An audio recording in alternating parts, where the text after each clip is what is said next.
Angela Chaibi, Fred Film Radio from the Venice Festival. I'm here with Amos Gitai. Good morning.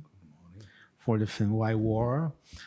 Mr. Gitai, the film is based on these letters between Sigmund Freud and Albert Einstein about war, about how to make the world not to have any more wars. This was the inspiration. Why you felt to do this movie right now, and why these letters were the click to it? I mean, let's be honest. I mean, Einstein and Freud were not very successful because they wrote it in the 30s, and then came the horrific Second World War. So maybe the film would be more successful than Einstein and Freud. No, sincerely, I mean, since October 7th, it's a very, almost 1 year, next month, it's a very sad moment of the Middle East. This ongoing war, the victims, the savagery, the politicians who want the eternal victory, which there is no victory. So I think it's a good reason to make a film. For me, cinema is about putting questions. It's not about giving answers. And I'm lucky to be surrounded very, very talented actors that when I called them, they all came and we started to make the film. There was a scenario, but finally we basically did what we want. Mm-hmm. And it's also homage to a kind of a cinema which takes the liberty to do what we want. So it's not everything is scripted like Netflix or the other machines want us. We can create, we can invent, and that's a good way. And this is a film about war with not one single image of war, which is a deliberate choice, I believe. But there are many very powerful moments that are as shocking and as touching as war images. Why did you choose this approach visually? I think that right now the television, different televisions, who beam all the time the images of war, they are collaborators of the continuation of the war.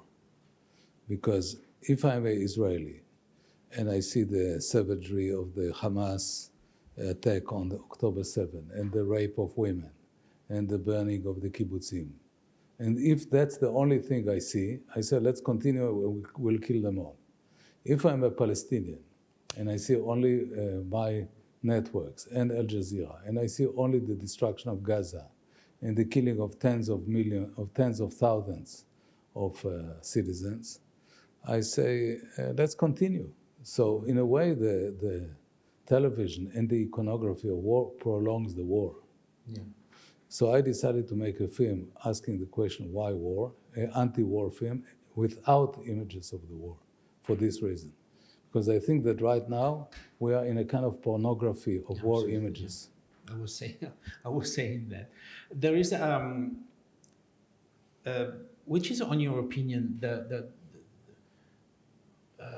art has to give answers, not to give answers, as you said, but building bridges, maybe, explaining, try to make people more close to one another. How do you think that a movie like this, and that our director or our painter, whatever, can achieve this goal? It's the only option. I mean, what are the options? We can diffuse propaganda of one side or another. In a way, I think that that's, again, a contribution to the war effort. So the only thing is to put questions to both groups about war. And I think that also we have to talk about the media, because we are in a festival of cinema, we have to talk about preserving the option of cinema, like the great authors of the past, like Pasolini, like Antonioni, like De Sica, like Godard, like Fassbinder, who made us share with us their reflection through the medium of cinema. So we are not executors of cinema products. We are people thinking. We invite our public to work as an interpreter. Mm-hmm. And frankly, to tell you, the best films I've seen in my life start when the screening is finished. So I have to go home, I have to figure out what exactly did this person, and they will stay in my mind. Yeah. Sometimes I can sit on a flight to have the time pass. I see a film, it's okay. You ask me the next day, what did I see? I will not even remember. So let's do works which leave a trace. I totally agree. Thanks a lot. Thanks a lot to Amos Gitai, director of Wild War here at the Venice Festival. I'm Angela Cherby for Fred, the Festival Insider.